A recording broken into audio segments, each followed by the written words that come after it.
Մարիա հեռուստասերիալում Օֆան իմանալով, որ Դավիթն ու Մարիան այլևս միասին չեն, կարծես կորցնում է հոգեկան խաղաղությունը։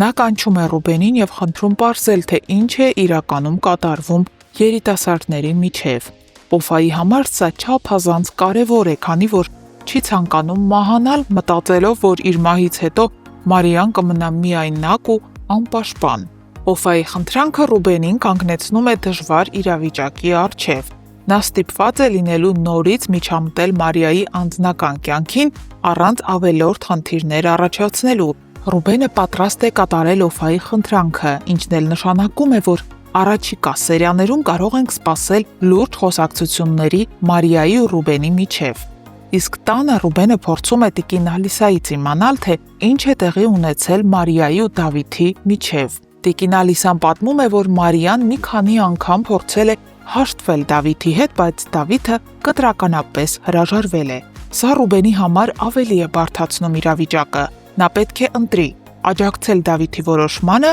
թե Օֆայի խնդրանքը կատարել ու փորձել հաշտեցնել նրանց։ Շատ հավանական է, որ Ռուբենը չկարողանալով գտնել ճիշտ լուծում, որոշի անձամբ խոսել Դավիթի հետ, հասկանալու համար նրա դիրքորոշման պատճառները։ Նոնան էլ կարծես թե ընդունել է իր ճակատագիրը։ Նա տիկին Ալիսային ասում է, որ Ռուբենը որքան ուզում է կարող է մնալ Օֆայի մոտ, իսկ ինքն այսուհետ կշարունակի մնալ այդ տանը միայն հանուն Աբուլի։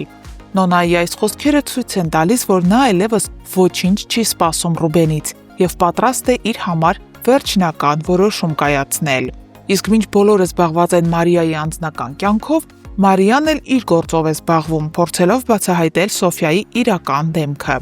Նա պարզում է, որ Սոֆիայի ամուսինը պատերազմի մասնակից է, երբ մարտի դաշտում իր կյանքը վտանգի էր ենթարկում, Սոֆիան քաղաքում դավաճանում էր նրա սիրեկանի հետ։ Այս փաստը Մարիային համոզում է, որ ինքը սխալ էր, հավատալով Սոֆիայի պատմածներին, բայց ամենավտանգավորն այն է, որ Սոֆիայի սիրեկանը հասկանում է, որ Մարիան արդեն գլխի է ընկել եւ նորից սկսում է սպառնալ նրան։ Մարիան կարող է հայտնվել լուրջ վտանգի մեջ, եթե շարունակի զբաղվել այս գործով, քանի որ Սոֆիայի սիրեկանը պատրաստ է ամեն ինչի, միայն թե անցյալը չբացահայտվի։ Այս իրավիճակում Լիլիթը գնում է Աբուլի տուն եւ պատմում Մարիայի հետ տեղի ունեցածի մասին, թե ինչպես էր Սոֆիայի սիրեկանը հարձակվել Մարիայի վրա ու սպառնում։ Աբուլը անհանգստանում է Լիլիթի խոսքերից, իսկ այս ամենը պատահաբար կողքի սենյակից լսում է Դավիթը։ Դավիթը կրկնակի է անհանգստանում Մարիայի համար եւ հնարավոր է, որ առաջիկա սերիաներում նա փորձի հանդիպել Մարիային, պաշտպանելու կամ գոնե հասկանալու համար, թե ինչ է կատարվում։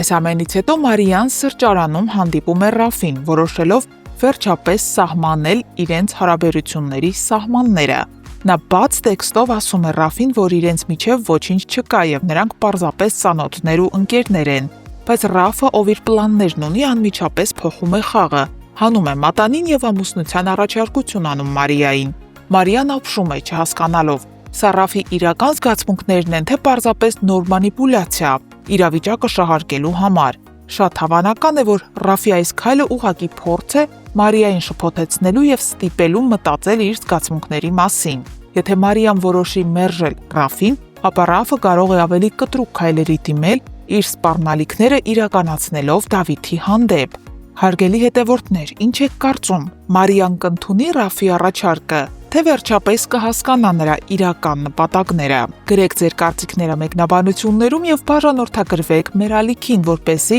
առաջինը տեղեկանաք նոր զարգացումներին։ Կարայինք չէ, մենք հիմա օրինակ տանը լինեինք։ Ես կլինեի անկապ։ Ես սուրճ կխմեի տանը, սուրճ։ Մենք էլ նկարաման ենք մի խոսքը։ Ռեյսար։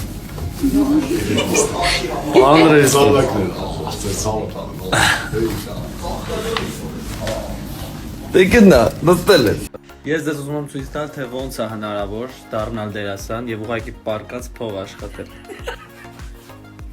Խնդրեմ։ Սովինան, ինչի՞ չես աշխատում։ Ալլա, աշխատի։ Որովհետև չգիտեմ։ Այսօր եմ նկարահանման։ Այսօր նեժնի նկարահանում է, էլի։ Он Մոսկովա's նամար։ Չէ՞ սուր։ Անեժնին էլ ստես սպասում, երբ դու իրան գովազ կանես։ Ես Վարդանի կյանքից եմ ուզում։ Կրավաթս քանդելա մեջը պարկելա։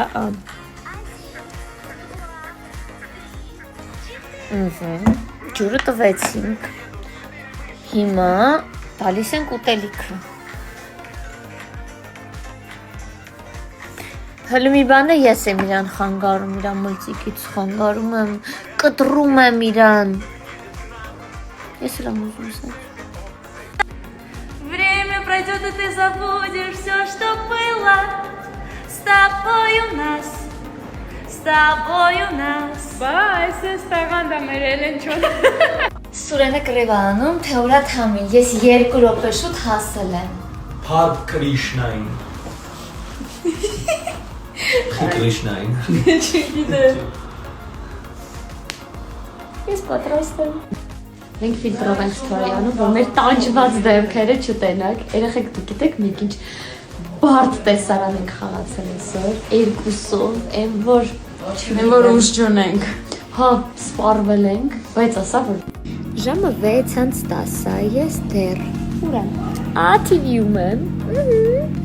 Դեռ նկարահանման եմ, ես բայրության պետք է ասցեն, նոր կրկնեմ առավոտի 9:30-ից էստեղ եմ, 3:00-ից и վաղ էստեղ եմ։ Я в плену, помогите։ Այսենց վաղեմի ընկերներով Գևորգի մուսանական տարիների ընկերն է, իսկ Ռոմելան իմ լավ ընկերն է։ Եկեք իմերային։ Այո, Սպասեք առաջիկա արված սերիաներին։ Երևի կհայտնվի։ Երևին որ նա հայտնվելու է, չէ՞ Գրիգ։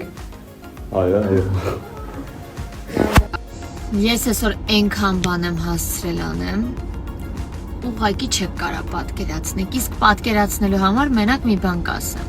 Ժամը 6-ն է լինում, ես մինչև հիմա սուրճ չեմ հասցրել խմեմ։ Ինձ թվում է այդքանով ասվածը թե այս առավոտից ինչ վազվզոցի մեջ եմ։ Ինձ 2 կիլո համբերություն, 3 կիլո ներվեր, մեկ էլ մի 4 մեշակ փողապետք, ով կոգնի։ Լավ վերջինը կատակ էր, բայց նախավերջին ու նախավերջինը ճիշտ էր։